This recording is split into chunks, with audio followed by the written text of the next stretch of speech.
name is Donnelly. I'm currently Director for Renewable Energy, Energy Efficiency and Energy Innovation in DG Energy in the European Commission.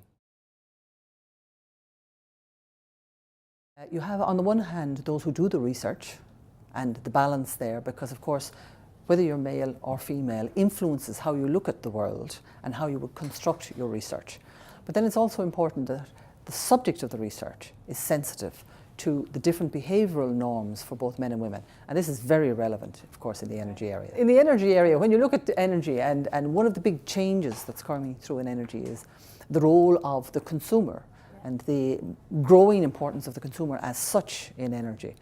And when you think about consumers for energy and what we use energy for, in Europe, for example, 47% of our energy is used for heating and cooling our space. And who manages that? Predominantly. Yeah. So I think it's quite obvious that an understanding of behavioural differences between men and women in a household, not in a household, with family, without family, with income, without income, is a very important aspect of understanding how the energy system works in Europe.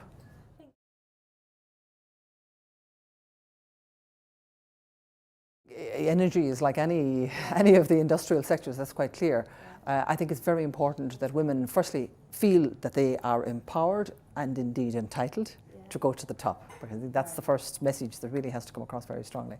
I think we should support that. I think there are mechanisms, tools and techniques that can be used in order to support that and allow women to make that choice. And I think when the women do make that choice, it's very important that it's validated by their peers and by their surrounding society, because sometimes that can be a negative factor. I don't see any difficulty in terms of the technical competence. Women are as good engineers as men.